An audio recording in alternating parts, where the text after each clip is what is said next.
don't have this information, right? You're trying to spend the money hectically on all the packages that you see. If you're a spender, if you're a non-spender, well, obviously, I guess Kings Group is not concerned that much about those, right? So the differentiation is not there, right? And it improves their bottom line, I guess. But that's my guess, though. It's uneducated, and if I would look at it from the perspective of the developers, I would see this argument.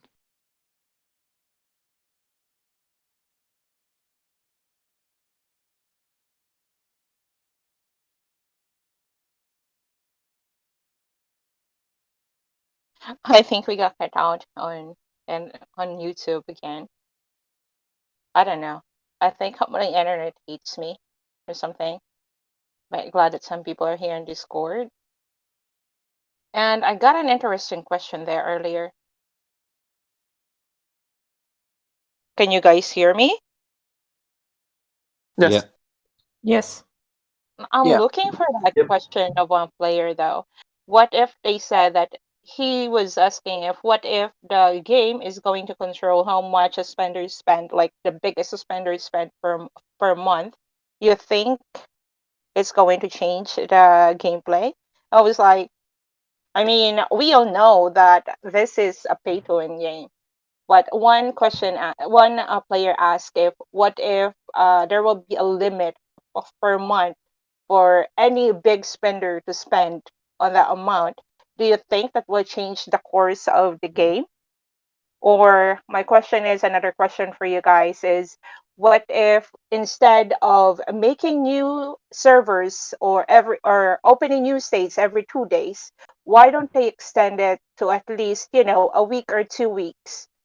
Maybe the gameplay or the health of the states will change when they do that instead of just opening the states every 2 days. I'd like to jump in and reply to that. Regarding a limit on spending, there actually is one. It's just very, very high. The offer bundles are one-time limited. The regular bundles are limited to X amount per day or X amount per week. They sometimes refresh randomly, independent of the countdown timer below them, but there is a limit. It's just not really feasible to imagine for a low spender or a free to play to see that. Even for someone like me, I've spent more than I care to imagine on the game, and I don't see those limits. I try to avoid the regular bundles whenever possible now. As for opening different states, I agree with Negan that it probably is running an algorithm, but I would disagree that it actually benefits the states. You hear far more of new states that have opened a matter of months ago that are already dead or dying rapidly. The game, the way it's adapted and changed, has promoted heavily super alliance states, which it just kills everybody else off very quickly. And you've got one mega alliance and maybe another one with stragglers that have stayed behind. But really, it kills off states fast, in my opinion. Keeping it open longer would probably be healthier for the states. But from the dev's perspective, from a business perspective, the quicker they can get those state numbers up, the more people you're going to have joining them from older states. You've seen it in State 500, State 666, State 420 if you go further back. My guess would be the next big one will be State 1000. You will just get a huge influx of people doing it just for the sake of it. And I would say that they are pushing for that. Okay, if it's going by an algorithm, they're not having any direct interaction with that. But by doing things like this Walking Dead crossover, It's been hugely promoted, heavily advertised, and you can see it reflecting the state numbers. They're growing a lot faster, as they did when we reached state 666. 24 hours after 666 opened, there was 3 new states, I think, either 2 or 3. So I would say it probably does go on the amount of people or the amount of money spent in those states within a certain time period, or the amount of people joining it. But something I've noticed that's changed now, when you go to start from an older account, when you go to make another account in a new state, it used to be a case of it would come up with an option of, sorry, when you start a game from a new device, I get this right, it used to be a case of it would offer you all the states and say which one do you want. At the top it would show some of it's got a hot thing next to it. It shows you what's popping at the moment, what's the most active or the most people are joining, but it would give you an option from any state. Whereas now it will automatically begin you in the newest state available. So they've changed that, and in that respect that will push things. It will push new states to grow faster, because anybody that starts, they won't know any different. They'll just start in that state. That's my take on it anyway. I would also agree with Lightbringer about that opening new states, it kills states faster. I also play in state 533, and I think my state in 321 is kind of dead already, but 533 is also even more dead than my original state, you know? And the thing is, there is this big player there that in 533, in the first day he was already a headquarters 30. And in the first week, he was already maxed out in research. By the first month, he was already maxed out in everything. So everyone was like, they didn't have any motivation to keep playing, because this guy will just sit in a building and he will just take everything. You couldn't do anything because he spent like a huge fortune in the first month. And people were not joining fast enough this state. It was open for only like 7 hours, I believe. So I will also agree that after 666, in the first 24 hours, there were like 3 new states. So if you open a state for only 7 hours, you don't get enough people to join this server. So it only dies faster, in my opinion.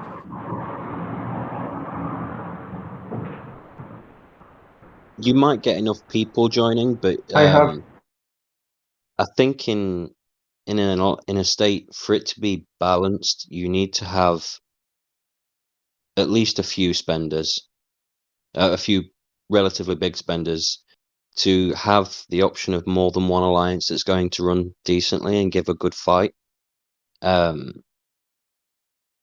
will always be that one that maxes quick, because the limit that exists isn't much of a limit. But you will have a few people that are happy to grow at a reasonable pace, that will still keep competing and want to push. I wasn't one of those players that maxed within a few months. I took my time with it, and then since getting there, I have increased in. Well, when I got close to it, I did push quite a lot, because the competition was there. But when you open a state and it's got 7 hours, the majority of people joining that are ones that are already in the game. And so, in all likelihood, the majority will not be spending in there because they have an account already that is their priority. And then you've just got that one whale, like you said, that's gone in there and spent an absolute ton within a month. And odds are, he lost interest as quick as anybody else. You'd be able to tell me, I imagine. But if there's no competition, there's no fun.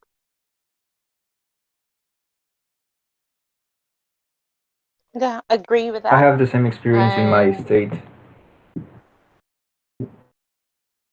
We have like a super alliance right now that we didn't have before, but this super alliance, before it came as super alliance, it was already number one, and they like burned people or like or like they just rule with fear, like saying these strong to the strong ones, come to us, or you can, or you will be burned, or on kill event we're gonna burn your alliance, or just like implying that, but not actually saying it.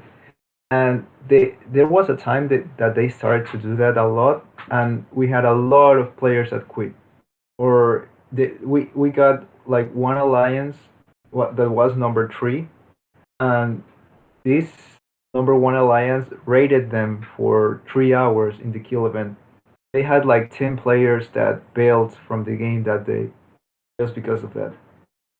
So overpowering actually kills a state instead of like having different kind of power perspectives.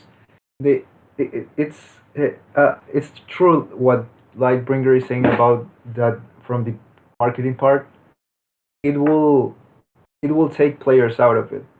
But from my perspective, it also means that financially SOS is losing money because they are losing players, so they cannot have more spenders, and they will have just like a super alliance state without active players in general.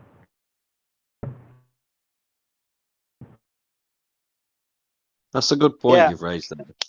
Um, yeah, if you've got one super alliance, you've got less competition or no competition outside of things like Reservoir Raid, Reservoir League, State versus State. And in a super alliance, you've regularly got a lot of big players already. So that would give a lot less motivation for anybody else to even attempt to catch up, to compete with people in their own alliance when they'll know, I would imagine, what sort of money is being spent, what sort of chances they've got of even competing on a decent level in any event, whether it's the 2-day power sprints or survival of the fittest, Bloodsport, any of it, state versus state preparation stage. They've got a lot less motivation. Whereas if you've got another alliance to compete against, even if it's just friendly competition, which in a lot of the older states, I would imagine, if they're not completely dead, it is friendly competition at this point because the health of the state is paramount. Without that, you've got less people wanting to spend.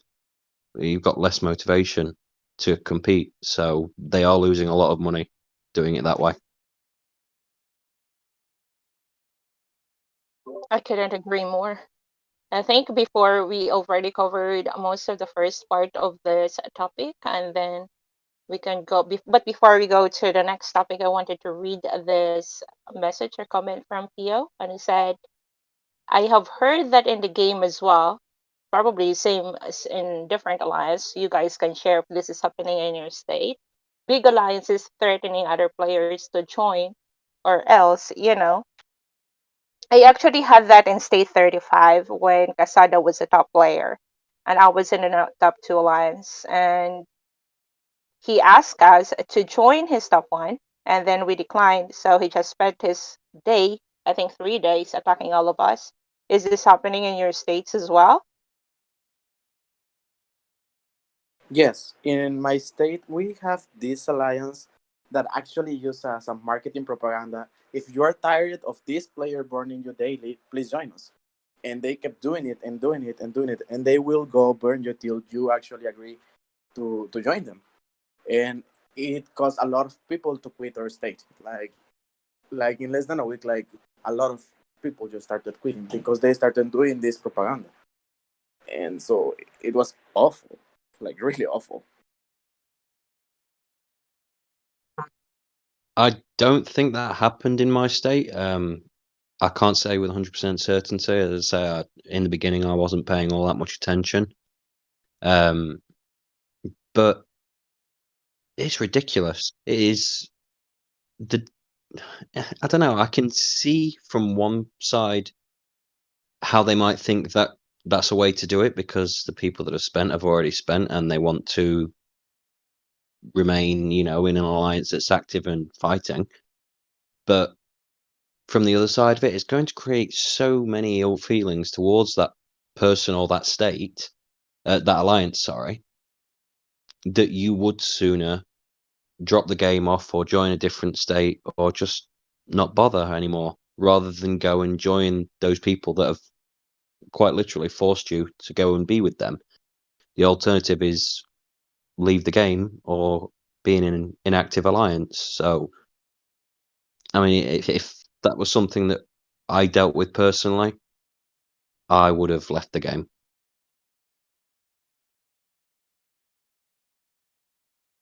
I will probably do that as well. When someone zeroed me, when Casada zeroed me in 35, I just stormed off and moved to another state after that. And I want to read this message, the last one, before we go to the most interesting topic that we have for this episode.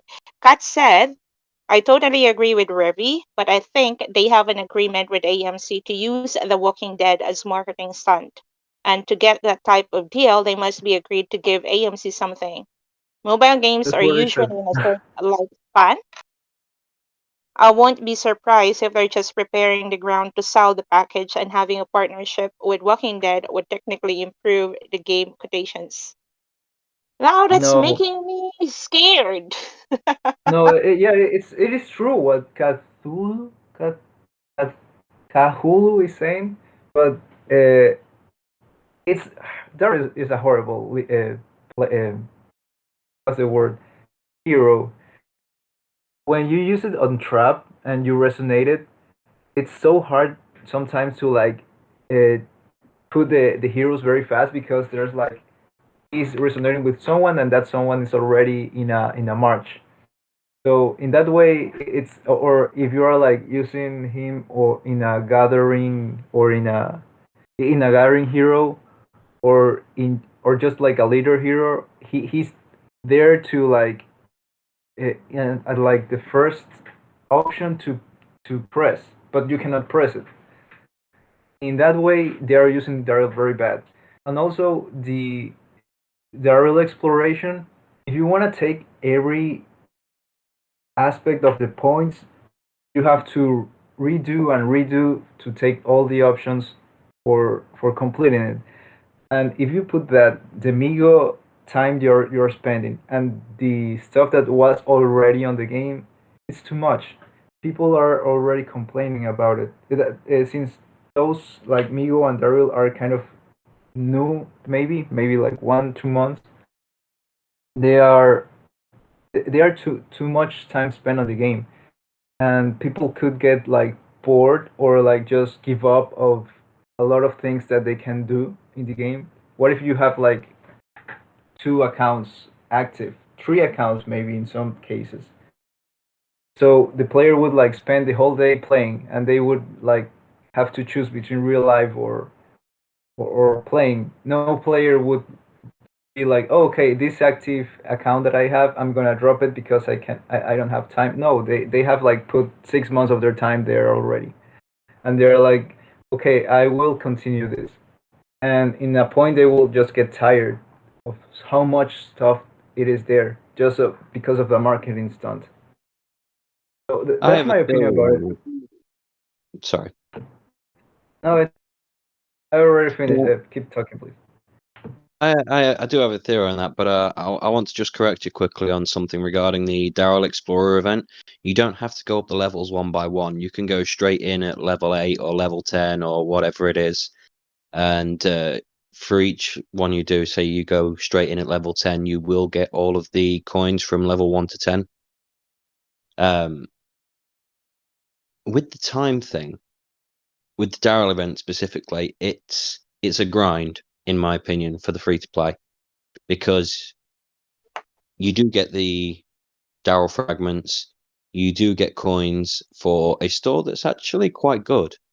When it comes to what you can purchase with those coins, so you are limited, of course, to the best heroes that you've got for it, but the best heroes for those explorers aren't the top heroes anyway. They're quite low ones. So it's doable, realistically, for a free to play in, say, my state to reach level 9 at least. and they would get a fair amount of coins, some decent Daryl fragments. They'd score high on the leaderboard there. So the rewards for that week's leaderboard, they'd get even more Daryl fragments. It's good in that respect, but, and I'm not just saying this as a spender, but for the time in the day that I've got between real life, work, the Migo event, and I am pushing hard on the Migo event, I just don't have time for the Daryl Explorer. They've put too much in at the same time. So where the first, the first couple of weeks, I think it was, where you did chapter 1 to 3, I finished chapter 3 after chapter 4 had already opened. I did chapter 2 and 3 and the end of chapter 1 after chapter 4 had already opened. I had a night free.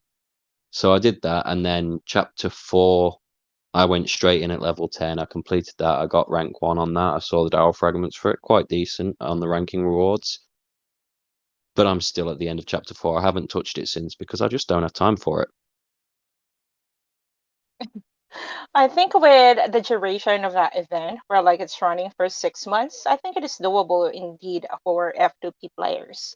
I mean, it's not that easy for you to get there, but at the same time, the downside for that is the amount of time that you're going to waste for this one, especially that hunting every Monday, Wednesday, and Sunday.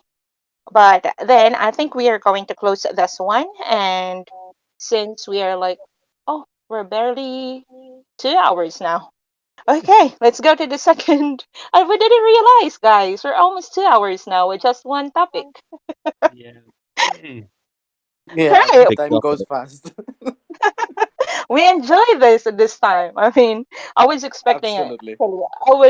I was actually scared. I was like, oh, maybe we're just going to end up our podcast is just going to be end up like a rant thing because I myself got runs when it comes to customer service, but I enjoyed that part one.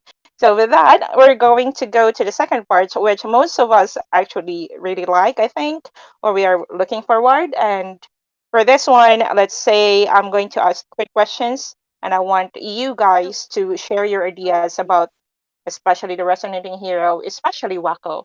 And I start with Negan, and then once Negan is done, we can go next to Light, and then Falcon, and then Revi, and then Siri. So the question is, I want you guys to share your experience about resonating heroes, be it Daryl or Wako. And then the second question is, what is your opinion about Wako not being rolled out to the entire states? And the third one, which is I really wanted to hear from you guys, is what is your opinion about or thus not having Wako and having Wako changes on how you made your strategy and every and different events?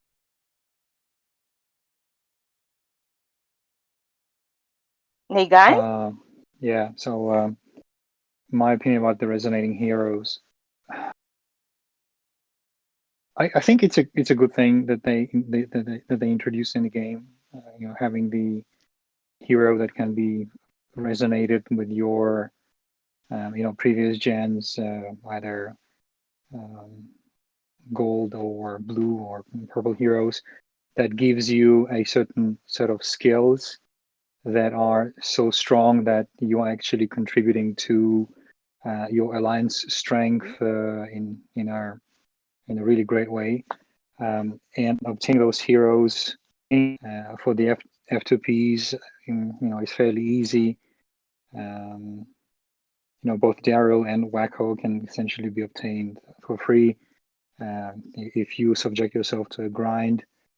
And then the benefit that they bring to a player personally and to the alliance, they're just tremendous. Having a hero with these set of skills today is just a must. Like I'd be asking my players to go and actually do those quests, the explorer missions and whatnot, to be able to have Daryl and to resonate him with the legendary hero and to contribute to our rallies, right? So I think it's a good thing. It improves the strength of the F2P players on one side, and also improves the strength of the alliances. So I guess from the kind of battle power, the strength perspective, it's a very welcoming change. On another side, from the social aspect of it, I guess it's also another positive change, because the F2Ps who before were probably feeling left out, and being subjected to, very routine gameplay, and kind of felt that they're not really contributing to the growth of the alliance or to the strength. Now they feel that, we need them. We need them with the Daryls. We need them with Wackos and whatnot. And they feel themselves socially more competent, I would say.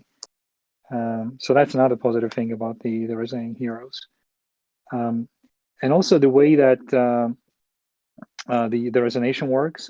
So it doesn't really make your other heroes completely useless. You still could basically choose whether you play with Daryl or whoever you resonated him with, like Luca, for example, as opposed to the Gen 4, 4A, and 4B heroes, whereas we would need to manually switch them between one another, and then we would lose the access to the ones that we switch them into, etc. So I think the mechanics of the resonation are also pretty thought out, and they benefit us as the players. Now, in terms of the balance and how these heroes affect it, they essentially break the balance. There is no balance if you have on one side a match without Daryl Wacko, and on the other there is a match with Wacko Daryl. So essentially, you are guaranteed to lose. And here, I guess the stats will play a very secondary role. The troop formations will not be as important as otherwise that would be. The simple skill set of these heroes is just too strong to ignore. And if you as the Alliance or as a player cannot field them in the rallies or in the solo hits, then unfortunately you are lagging behind the others then. And this specifically applies to the showdown, and it applies to the water raid. In these scenarios where we are still on the old battle engine, Wacko and Daryl, they perform admirably well. It looks like they have a certain mechanics to them with the skill sets that seem to activate in that old battle engine. So it makes them very valuable in showdown and water raid. Once we face the kind of same for same type of the rallies, I guess that disparity will go away. So I guess where I'm driving at is that the devs, they really need to balance the gameplay in respect of these heroes specifically. They either would need to allow everyone to have the access to Wacko and Daryl, or basically disallow everyone access to these heroes. Because the way it looks like, those fortunate states who have Wacko released alongside Daryl, they are a little bit too strong in the skills, in the hero skills set, basically. So yeah, but that's my opinion. The balance had been broken, and we need either the dark side or the light side to bring the balance back.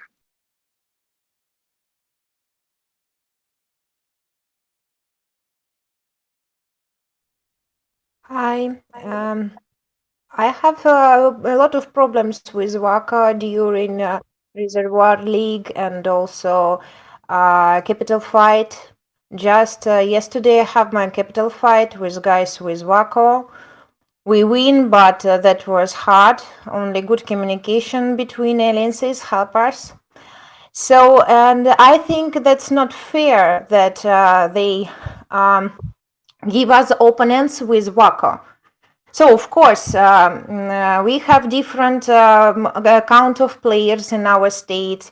Maybe our SVS opponent, I don't know, more spenders, but difference between heroes, and that's really very hard.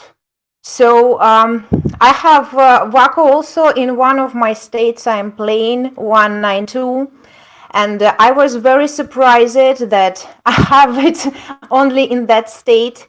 And I see guys with Waco in their side during Reservoir League also, and they know that it will help them.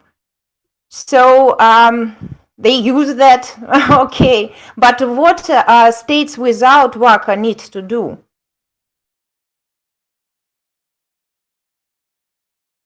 Thank you, Nebraska, and think we go with Lightbringer and his opinion, the second topic that we have. And thanks, Nigan. I agree with Negan wholeheartedly on everything he said there, to be honest with you. Initially, I wasn't in favor of the resonating heroes. I thought a better option would be to have adaptive heroes where they can switch position between brawler, rider, hunter, and the skills would adapt alongside. That would bring an interesting thing strategically into a fight, because where you would have Hero 1 as Hunter, Hero 2 as Rider, Hero 3 as Brawler, Infantry, then against... it's hard to say this into... Basically, where they would counteract each other depending on the position that they were holding would bring an interesting gameplay into battles for bunkers, Capital Clash, Reservoir Raid, all of those things. But we've got what we've got, and like Negan said, especially for the free-to-play, it brings some purpose, because a lot of them are feeling left down, like they don't bring anything to the table anymore, particularly in older states where you're in an alliance with a bunch of P5s, and you're at P2, or maybe you're just reaching P3, and you're feeling useless, particularly with the heroes that you've got. So it does bring something to the table for them. But going on to the balance, it's broken. It's ruining it. The most anticipated event for big alliances, I would say, is Reservoir League. Reservoir Raid in general is, for me particularly, the only interesting event left in the game. And they've broken it. I've not got Waco. I've only experienced Waco once in Showdown, and I lost to that. The skills are huge, and yeah, as soon as he's available, I'll get him, because he's a must-have. But to make this sort of imbalance between competitive events, in competitive events such as Reservoir League, it's devastating. It really is, and it's disheartening from a player perspective. Looking at the devs, it's like they have no clue. It really is, or like they don't care at all, because they're ruining one of the best events available. Now, this applies to everything. It's not just Waco. The way they're doing these phased rollouts with things now, like Red Gear as well. The nicest way I can say it is it's stupid. It imbalances everything. It's not on at all. And okay, you look at free to play versus Whale, and there's no balance. There's no comparison. But when you are a Whale and you are spending that sort of money, you expect a fair game. And they're then giving somebody else, in a competitive nature, a significant advantage that you are not that is not available to you. And I see no point in that. You have the PTR server. You have state 1 to 10 has always state 1 has always been like a test server, and then they extended that to 1 to 10 for a while. But I see no need for even that. It's completely possible to do all stages of testing outside of a live environment. If you want to do it in a live environment, use state 1 or 1 to 10 that you have always used. I know they've got different battle mechanics now, but they have the test server. And it would be easy and pain-free to be doing the tests within the test server under different battle mechanics. So from day 1 to 3, you're going to be using it in this environment. The PTR server is broken anyway. Most of the things they don't give you until it's too late after the capital clash has been done, which is where, let's be honest, most of the testing can really be done. But they have this PTR server there to use. And instead of using it for what should be its intended purpose, they use it as a sneak peek and then throw things in the live game for people to test, but only in some states, all the while making things imbalanced for everybody else. I'll just circle back to what Negan said. They absolutely need to make it available for all or none. And for people that have bought Wacko, sorry, but you don't deserve an unfair advantage. So you'll still have him when he's available to everybody. But for the time being, he's not available in Capital Clash, or he's not available in Reservoir League until he's rolled out to everybody. I think that would be the simplest solution. When I asked the question, why only certain states, the answer I was given was when they're doing it in different batches of states because of the different mechanics and the different gameplay, which I also think is wrong. They need to balance and equalize this all out. Which I understand at this point is probably hard to do because there's probably 4 or 5 different ones out there. But they made that mess. They need to be fixing it. But the reason they're doing it in these batches is because if there's an issue or a game-breaking bug, it's easier to roll it back.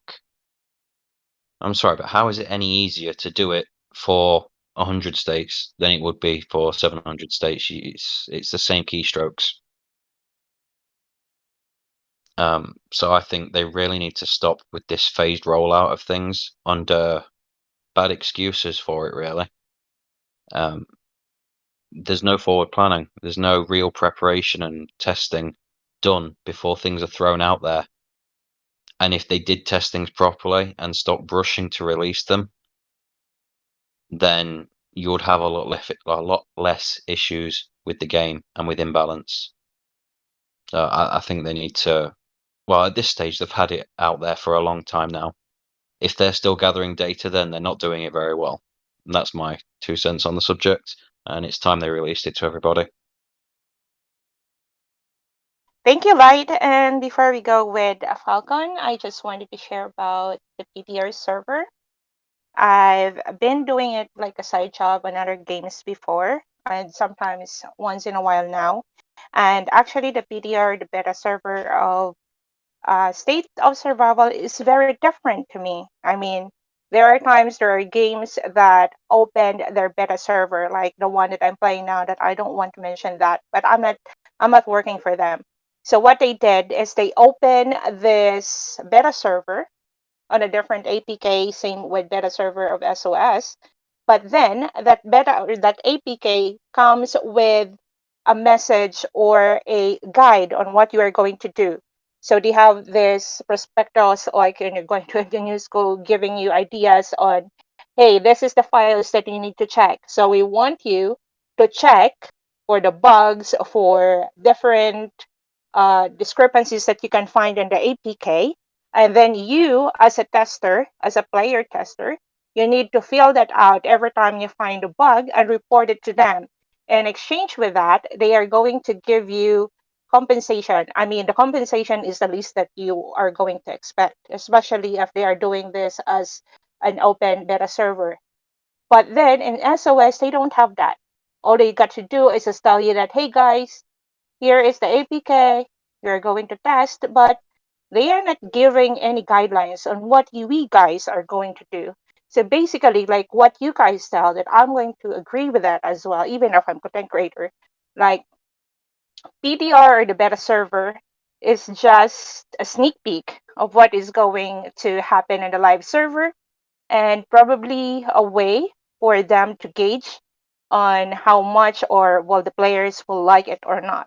Other than that, I don't see any purpose for beta server if they are not just going to make serious or handle it or make it better when it comes to asking players or here are the guidelines. Like I said, they need the guidelines if they wanted a legit players feedback when it comes to beta server and they wanted to make their game better.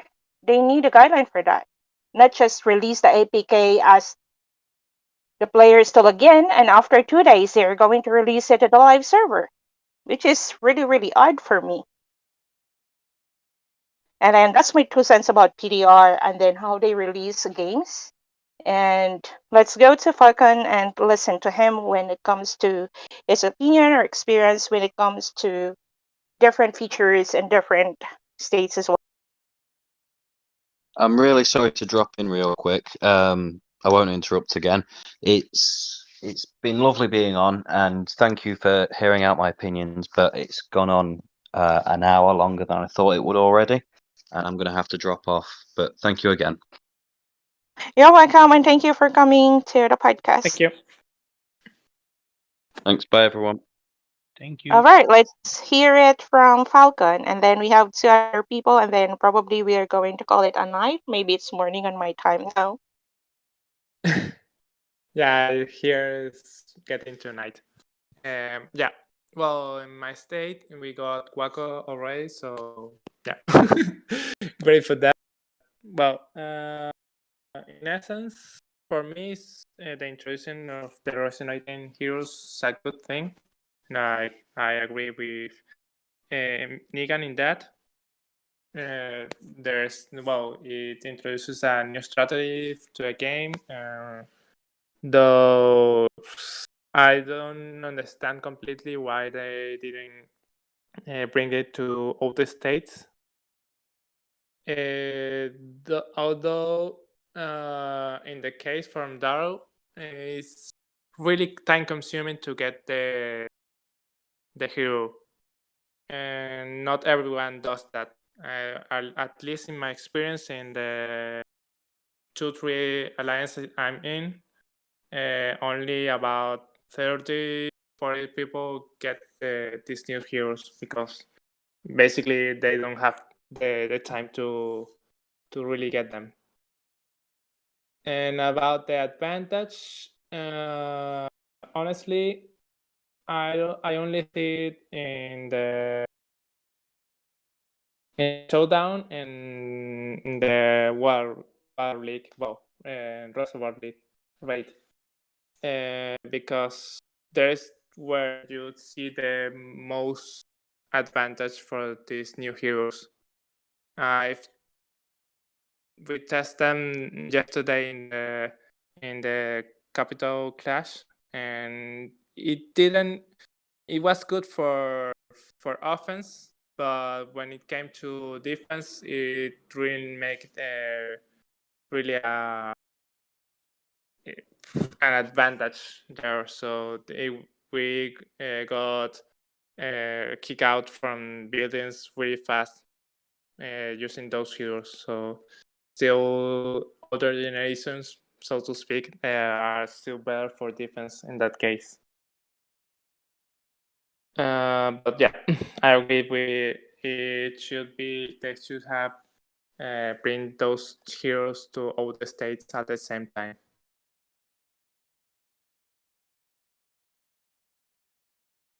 Thank you, Falcon.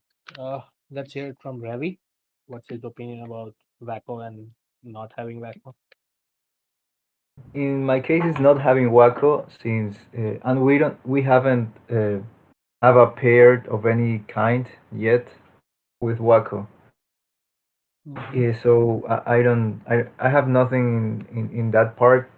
It would be unadvisable for me right now to to talk about it. But, Yeah. but in the case of what you guys were saying about Reservoir League and SVS, when it's paired with a different generation of heroes, it's horrible because you're getting a competitor with against with actually best stats with heroes. So you are not having a fair fight. Why would you fight a not fair fight that it's like you are preparing a whole state or a whole alliance for it against a game that's not fair.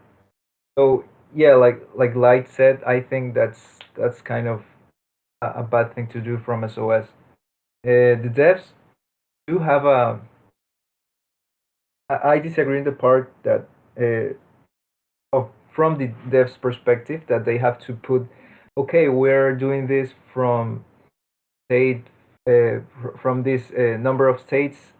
The first of upgrade is coming like this, but it's not. It's just like making us going in packs when they can like actually go make the process even faster. How that works? For instance, the dev has to program something first that it is tested, but once it's tested, it has to go between each server, and every server has their own code mechanics.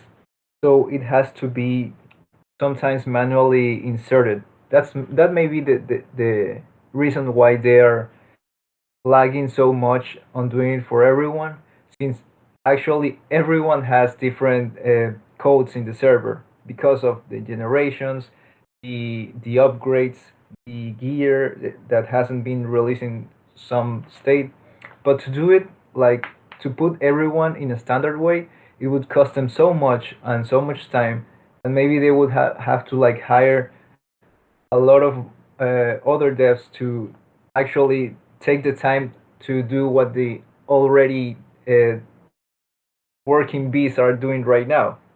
So it's not. It is a good idea to put it like that, but it's not as easy due to due to the part of the coding.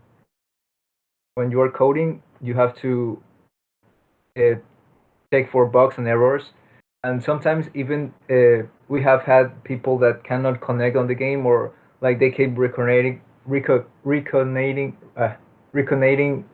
like logging in every 30 seconds, and that's because their code is not good in that part, so the game keeps resetting, and like that's a problem of not having anything standardized for the whole states, and just like in packs. So yeah, that's my opinion of the Reservoir League and Generation part in pairings.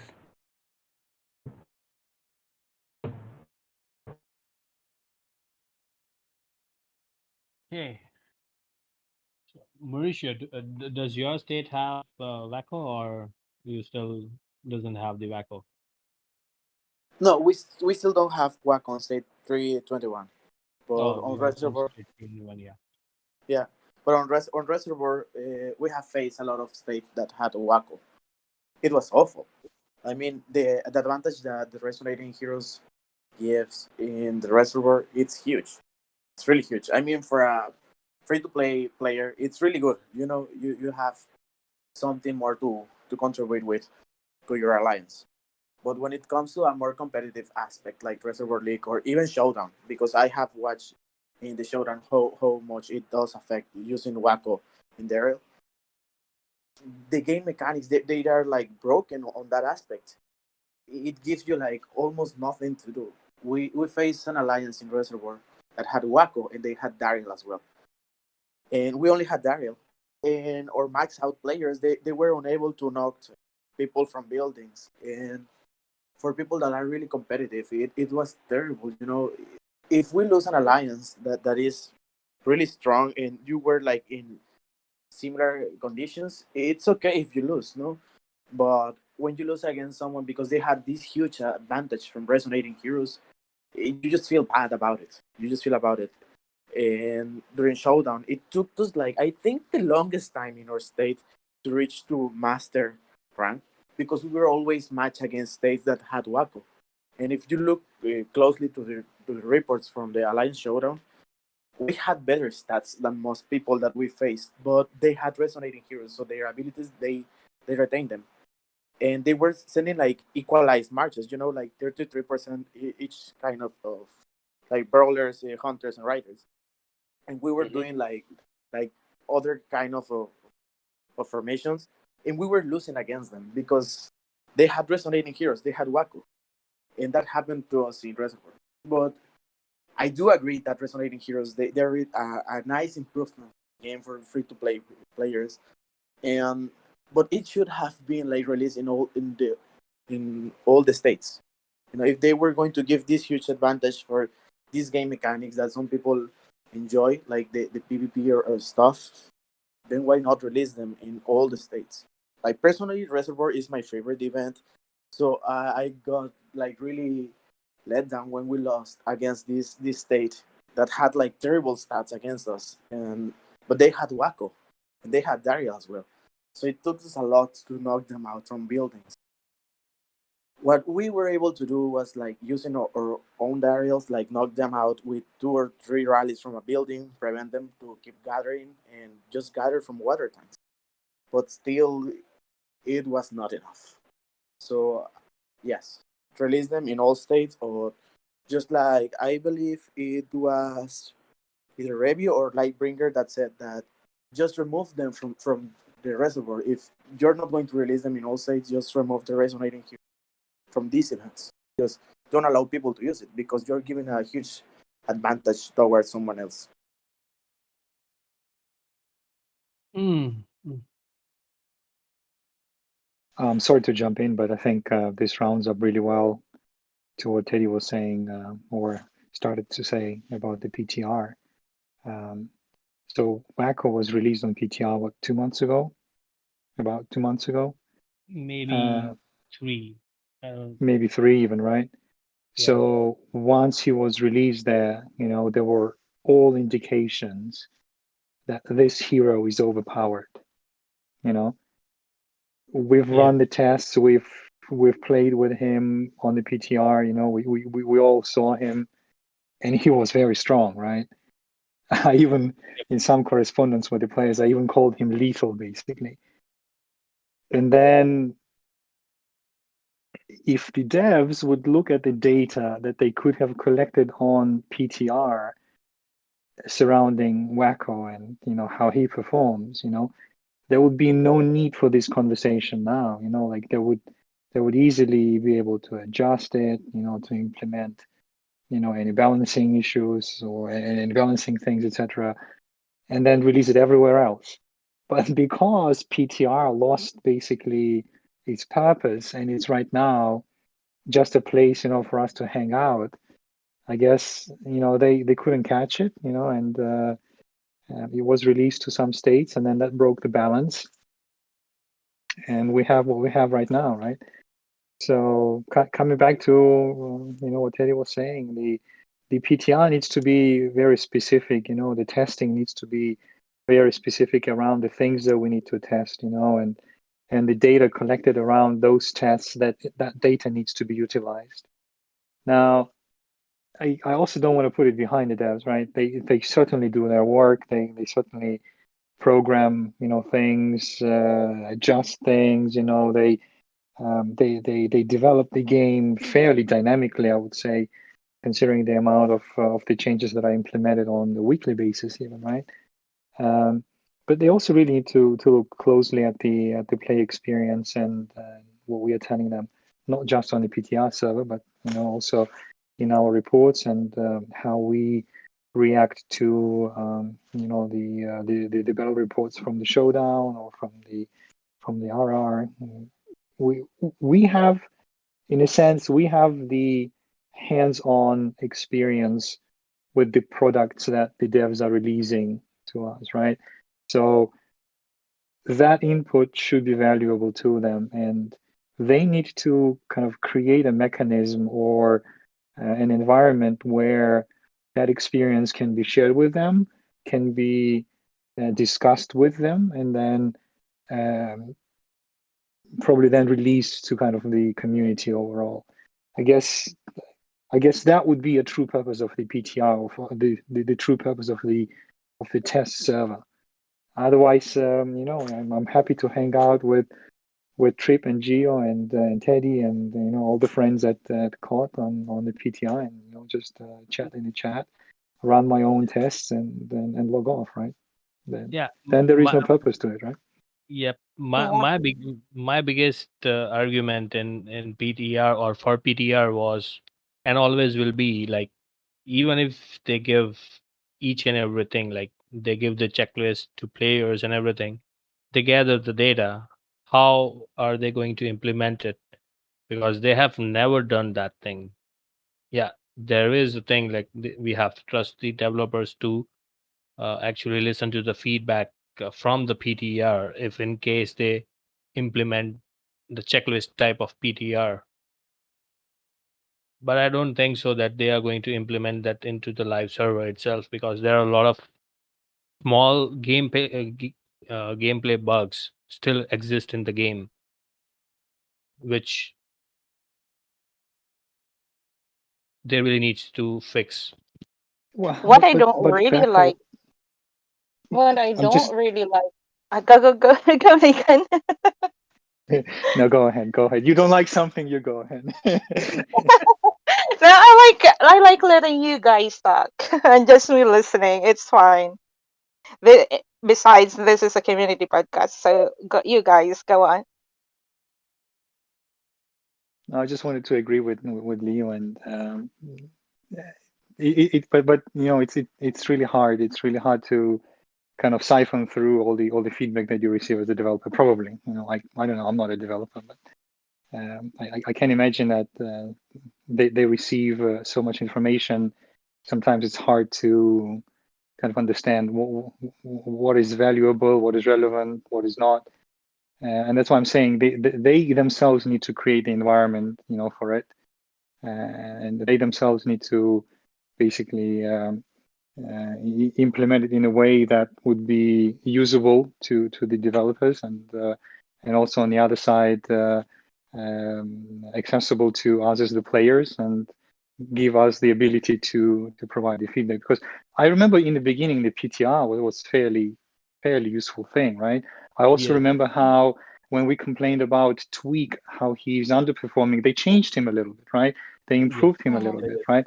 So they do listen. They have probably some checks and balances in place, and they might have certain group of the players who come back to them with the reports, and send them the screenshots and whatnot.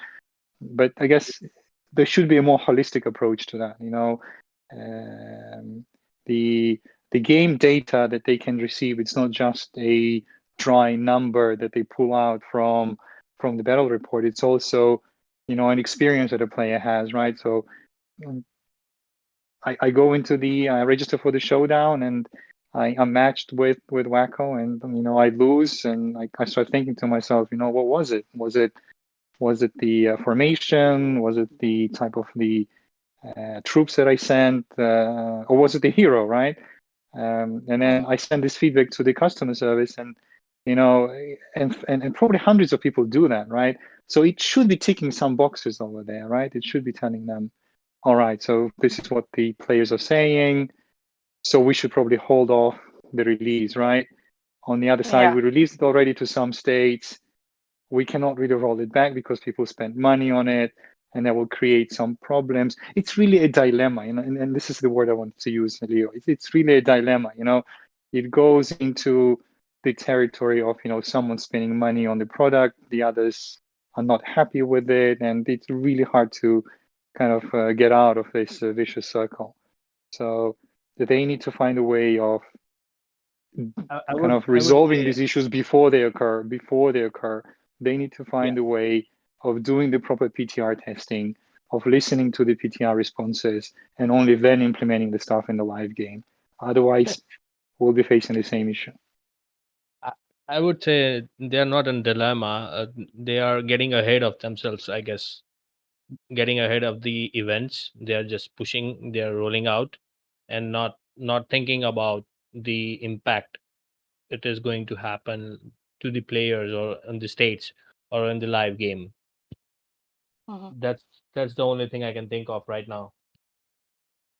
I mean, for me personally, how I see it, because I've been with PTR1 since PTR1, and I can remember when we players used to do this. I can remember that when we are in the COT server, when there was only one state, and every time even Meyer was like scheduling on how or when are we going to be able to play trap, on how are we going to test heroes, and that thing stays out.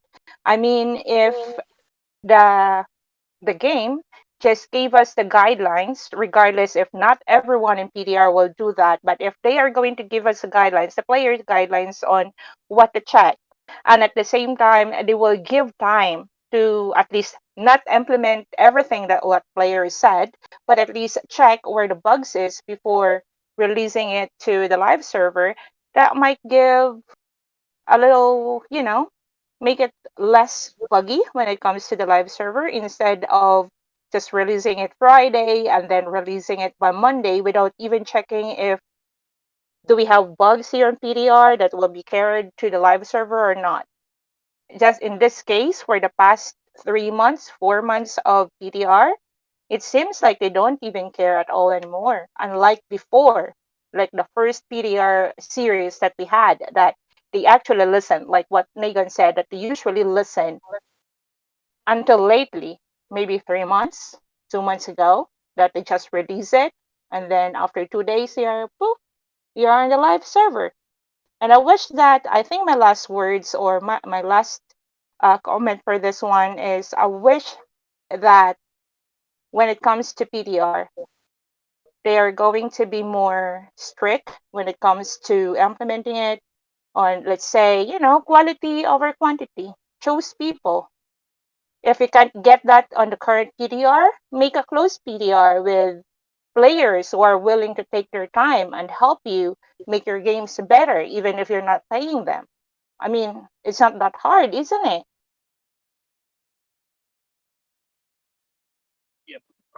I agree there.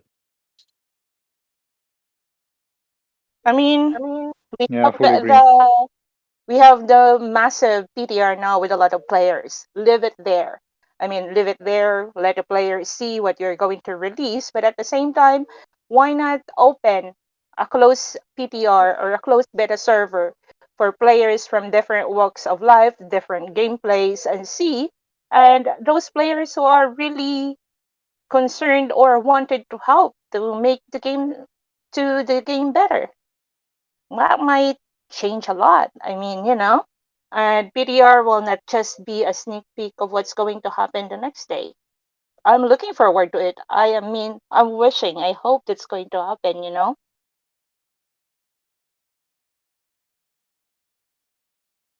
Sorry, I'm playing in PTR server number 2, and I'm a lot of time alone there.